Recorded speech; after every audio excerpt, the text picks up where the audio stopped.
بسم اللہ الرحمن الرحیم۔ السلام علیکم ورحمۃ اللہ وبرکاتہ۔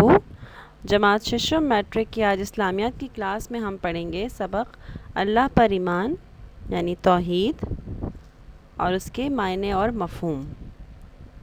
اسلام میں جو بنیادی عقائد بیان کیے گئے ہیں ان عقائد میں سب سے پہلا عقیدہ یعنی توحید ہے۔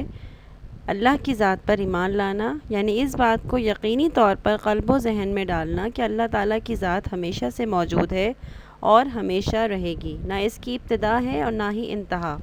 وہ کائنات کا خالق ہے، اس نے اکیلے ہی یہ کائنات بنائی ہے، لہٰذا ذات اور صفات میں وہ یکتا اور واحد ہے اور اس کے علاوہ کوئی دوسرا عبادت کے لائق نہیں۔ توحید کے معنی اور مفہوم سمجھنے کے لیے ہمیں اس بات کو جاننا اور دل سے یقین رکھنا ضروری ہے کہ اللہ تعالیٰ ایک ہے۔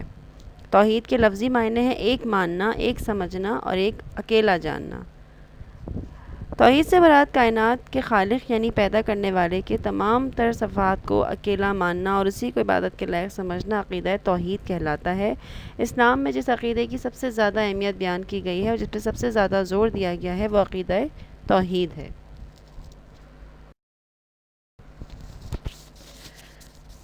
ہم سب جانتے ہیں کہ اللہ تعالیٰ نے اس دنیا میں اپنی مخلوق کی ہدایت کے لیے جتنے بھی انبیاء اور رسول بھیجے ان سب کی تبلیغ کا بنیادی مقصد عقیدہ توحید کی تعلیم دینا تھا۔ آخری آسمانی کتاب یعنی قرآن پاک میں جگہ جگہ اس عقیدہ کا تذکرہ کیا گیا ہے۔ اس کی خاص وضاحت میں ایک پوری سورت اتاری گئی جس کو ہم سورہ اخلاص کے نام سے جانتے ہیں۔ یہ سورت خاص طور پہ اللہ تعالیٰ کی وحدانیت کی دلیل ہے۔ اس سورت میں بیان کیا گیا ہے کہو کہ وہ اللہ ایک ہے، معبود برحق بے نیاز ہے، نہ کسی کا باپ اور نہ کسی کا بیٹا اور کوئی اس کا ہمسر نہیں۔ جو شخص قل هو اللہ احد اللہ الصمد لم یلد ولم یولد ولم یکن لہ کفوا احد یعنی سورہ اخلاص پر دل سے ایمان لائے گا وہ یقیناً عقیدہ توحید پر بھی دل سے ایمان رکھے گا۔ جب ہم عقیدہ توحید کی بات کرتے ہیں تو ساتھ ساتھ ہمیں شرک کو بھی سمجھنا چاہیے کہ توحید کی ضد یعنی شرک کی کیا معنی ہے اور اس کے مفہوم ہے۔ اللہ تعالیٰ کی ذات و صفات اور عبادت میں کسی کو بھی شریک ٹھہرانا، سمجھنا یا اس کو ماننا شرک کہلاتا ہے۔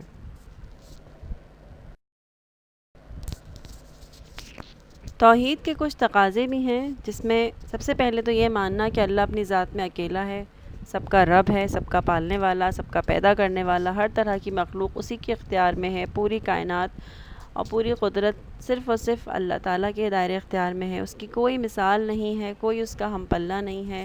اللہ خالق ہے، باقی سب مخلوق ہیں، اللہ غنی ہے، سب اس کے محتاج ہیں۔ اس کے سوا کوئی ایسی ہستی نہیں جس کے آگے سر جھکایا جائے، سجدہ کیا جائے۔ اللہ کے سوا کوئی ایسی ہستی نہیں جس کی عبادت کی جائے یا جس سے مانگا جائے یا جس سے دعا کی جائے، جس کو مشکل میں ہم مدد کے لیے پکاریں، سوائے اللہ کے ایسی کوئی ہستی نہیں۔ اللہ تعالیٰ خالص جو ہم اللہ تعالیٰ کی عبادت کرتے ہیں وہ صرف اور صرف خالص اللہ کے لیے ہوتی ہے اور جس کے لیے اللہ کافی ہے اس کو دوسرے کسی کی بھی کوئی حاجت نہیں۔ جب ہم شرک کی بات کرتے ہیں یعنی توحید کے ضد شرک کی بات ہم نے کری کہ اللہ کے ساتھ کسی کو شریک ٹھہرانے شرک کہلاتا ہے اور شرک کرنے والے کو مشرک کہا جاتا ہے۔ تو اب ہم شرک کے عذاب کے بارے میں پڑھیں گے۔ شرک کرنے والے کو دوزخ کی آگ میں جلایا جائے گا اور جہاں وہ ہمیشہ رہے گا۔ قرآن شریف کی سورۃ المائدہ آیت نمبر 72 میں اللہ تعالیٰ ارشاد فرماتے ہیں جو شخص اللہ کے ساتھ شرک کرے گا اللہ اس پر جنت کو حرام کر دے گا اور اس کا ٹھکانہ دوزخ کی آگ ہے۔